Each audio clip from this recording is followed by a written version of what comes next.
Hello and welcome to State of the Union. I'm Stefan Grobe in Brussels.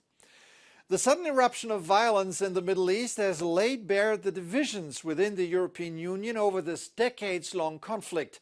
Again, though the EU universally condemned the attacks by Hamas on Israeli towns and kibbutzim 2 weeks ago, Israeli retaliatory strikes against the Gaza Strip did not get unconditional support.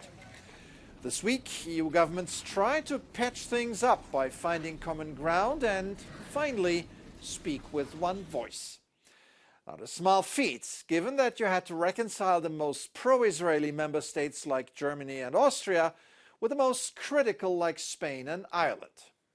It is Hamas who are the terrorists, not the Palestinian people, so we have to care for the Palestinian people and their humanitarian needs. There is no contradiction in standing with Israel in solidarity and acting for the humanitarian needs for the Palestinians. That position, support for Israel and humanitarian aid for the Palestinians, is not rocket science. It's not complicated, and one wonders why the EU went through a week-long cacophony to get there. On a brighter note, EU leaders had reason to celebrate this week. Or most of them, I should say. The right-wing nationalist government in Poland, a long-time Brussels nemesis, which time and again had antagonized and frustrated EU leaders over basic democratic freedoms, is about to be removed from the political chessboard. Sunday's elections brought about heavy losses for the ruling Law and Order party and big gains for the pro-European opposition. Three parties under the stewardship of former Prime Minister and EU Council President Donald Tusk now have the majority to form a coalition government. And the exuberant candidate left no doubt that soon fresh air will enter Warsaw. Ten wynik mówi sam za siebie. Tego już nikt nie oszuka, tego już nikt nam nie zabierze. Wygraliśmy demokrację, wygraliśmy wolność, wygraliśmy znowu naszą kochaną Polskę.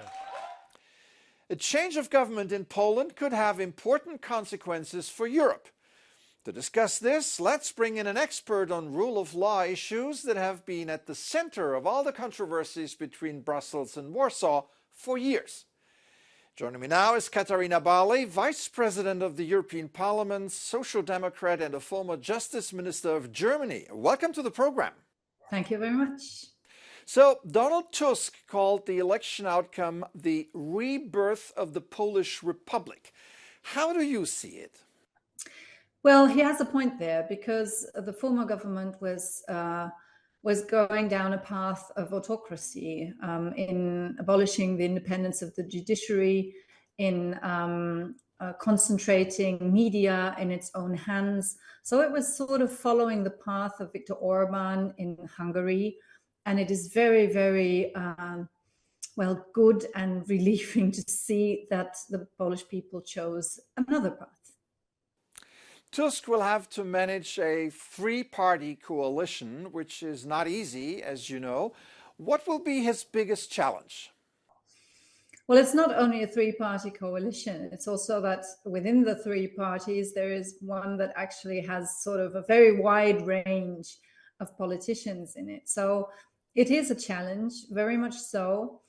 The focus was so much on the person Donald Tusk, which I found a bit disturbing. I think he really has to be careful not to see this as a government Tusk. It is not. Do you expect Poland to fully comply with European rulings and directives going forward? I do, absolutely. All three coalition partners will be very much dedicated to democracy and the rule of law. And all of them have said that they will turn back these developments, these autocratic developments. That will not be easy either. So only if they put into place the decisions of the ECJ, that's already something. Poland was one of the usual suspects in the European Union. Will the election put more pressure on Hungary now to be more compromising? Or, on the contrary, will Viktor Orbán harden his attitude towards Brussels? Well, at least he loses his closest ally. I mean, we have this Article 7 procedure, which can be applied when you violate the rule of law constantly.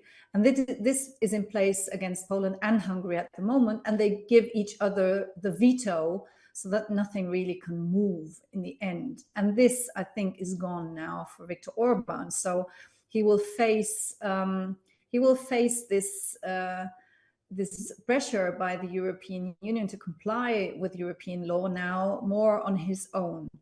What kind of behavior that will cause as a reaction by him is difficult to foresee.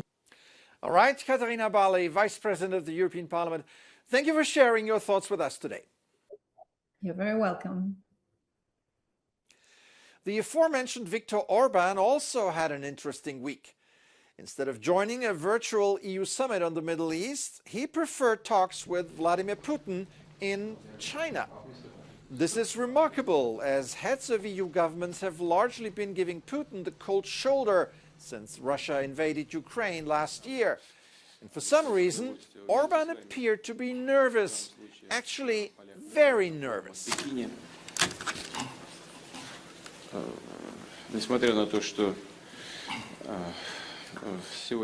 After the meeting, Putin said this about Orbán.